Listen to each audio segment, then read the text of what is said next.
Aperture Priority can be an amazing feature for street photography. It lets you choose the aperture for your shot, press the shutter and voila, a great street photo, right? Well, the reality is a bit more nuanced. In this video, I'll share common mistakes I made using Aperture Priority and tell you how to avoid them to make the best use of this really fantastic setting for street photography. So that you don't end like me. The mistakes I made led me to abandon Aperture Priority for a few years altogether. But to be fair, along the way I discovered that aperture isn't the most crucial factor on the street for capturing great street photos. But more on that later. First, let's explore common pitfalls of Aperture Priority and how to avoid them.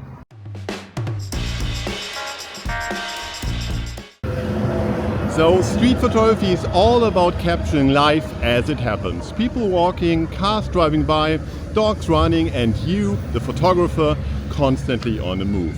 If you set your aperture to f11 on a cloudy day, you'll end up with blurry photos. But why? Because you're using the what I would call basic mode of Aperture Priority. In this mode, your camera determines everything but the aperture for you.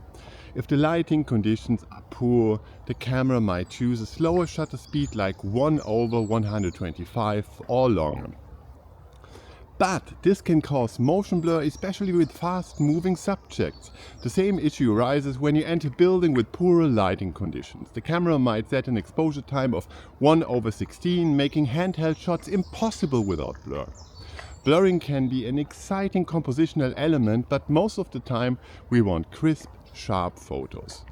To avoid this, consider setting a minimum exposure time.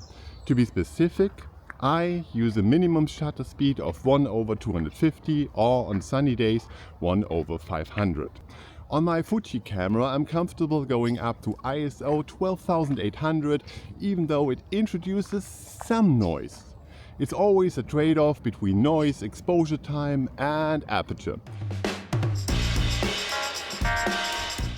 So Aperture Priority can make street photography easier, but it also can make you complacent with other things, particularly autofocus. Autofocus is useful in low light situations or when you need precise focus with a shallow depth of field, such as for portraits or minimalistic compositions. However, for everyday street photography, I rely on zone focusing.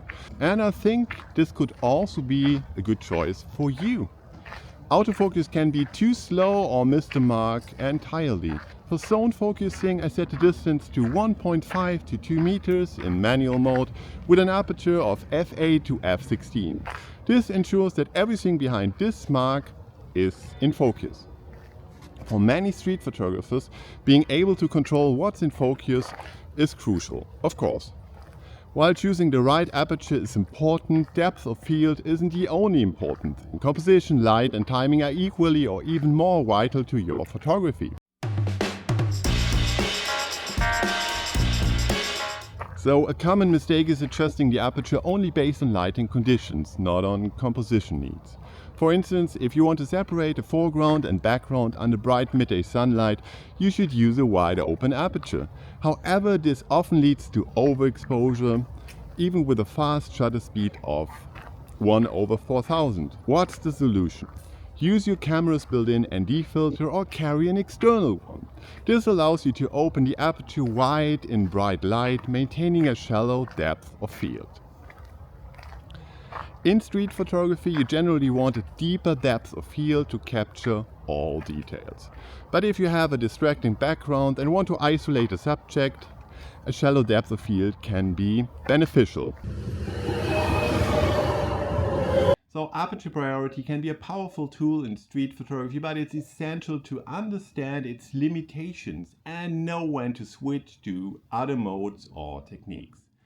Have you made any similar mistakes with Aperture Priority? Happy to read your experiences in the comments. Please don't forget, check out my video on the best alternative to Aperture Priority. See you there.